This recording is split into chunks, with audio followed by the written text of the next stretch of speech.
अस्सलाम वालेकुम स्टूडेंट्स, उम्मीद करता हूँ आप सब लोग खैरियत से होंगे। बिना टाइम वेस्ट किए हम सबसे पहले अपने टॉपिक की तरफ चलते हैं। तो इसमें सबसे पहला सवाल आ जाता है कि व्हाट इज़ ऑपरेटिंग सिस्टम, कि ऑपरेटिंग सिस्टम क्या होता है। तो ऑपरेटिंग सिस्टम के बारे में इस तरह समझ सकते हैं कि जैसे एक रूह होती है और जिस्म का रिश्ता है, बिल्कुल इसी तरह ही डिवाइस विदाउट सॉफ्टवेयर, कोई भी डिवाइस है, इलेक्ट्रॉनिक डिवाइस है, विदाउट सॉफ्टवेयर वो रन नहीं करती। अगर आप माइक्रोसॉफ्ट विंडोज़ यूज़ करते हैं, पीसी यूज़ करते हैं, तो आपको ऑपरेटिंग सिस्टम यानी माइक्रोसॉफ्ट विंडोज़ करनी पड़ती है, उसके बाद ही वो इस्तेमाल के काबिल होता है।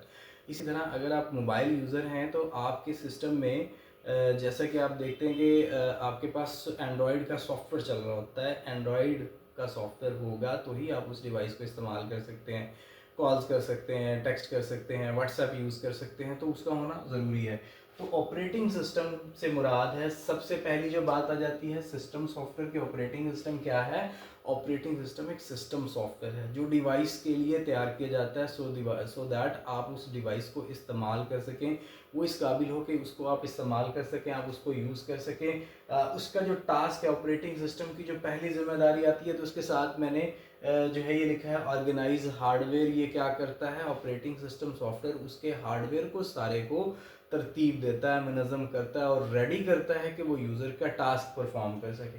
इससे अगले पॉइंट पे जाते हैं। तो ऑपरेटिंग सिस्टम की जो रिस्पॉन्सिबिलिटी, ऑपरेटिंग सिस्टम ने क्या करना है? एप्लीकेशंस को रन करना है। तो स्टूडेंट, एप्लीकेशंस क्या हैं? एप्लीकेशंस आपके वो प्रोग्राम हैं, आपके टास्क हैं जिसको इसने चलाना है। तो इसकी अगर एग्जांपल हम ले लेते हैं, जैसे कि पीसी में आप देखते हैं कि आपने नोटपैड रन करना है, तो नोटपैड एक एप्लीकेशन है। वो तमाम सॉफ्टवेयर जो आप अपने लिए इस्तेमाल करते हैं, आपका टास्क, कोई भी आपका काम सर अंजाम देते हैं, उसमें इंटरटेनमेंट एप्लीकेशन हो सकती हैं, एप्लीकेशन को रन करना इसकी रिस्पॉन्सिबिलिटी है। उसके बाद है नेक्स्ट आता है प्रोवाइड यूज़र इंटरफेस। आपके सामने जो इंटरफेस आ रहा होता है जिसके ज़रिए आप अपनी डिवाइस के साथ इंटरेक्ट कर सकते हैं, इसे यूज़र इंटरफेस कहा जाता है। ये भी ऑपरेटिंग सिस्टम प्रोवाइड करता है।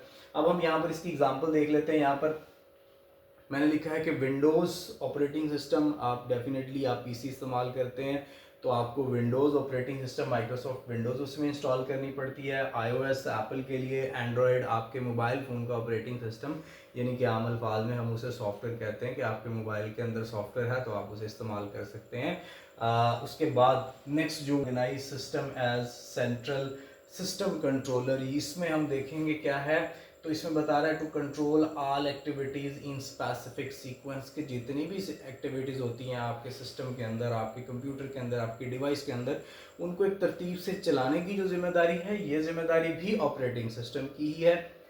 इस तरह turn on off devices at specific time, तो स्पेसिफिक टाइम पे किस डिवाइस को ऑन करना है, ऑफ करना है, किस रिसोर्सेज को यूज़ करना है, यूज़ नहीं रिलीज़ करना है, तो इसकी रिस्पॉन्सिबिलिटी भी ऑपरेटिंग सिस्टम की ही होती है। थर्ड पॉइंट मैंने लिखा है कंट्रोल मल्टीटास्किंग। एक टाइम पे बहुत सारे प्रोसेस आपके सिस्टम में चल रहे होते हैं तो उनको कंट्रोल भी ऑपरेटिंग सिस्टम ही कर रहा होता है।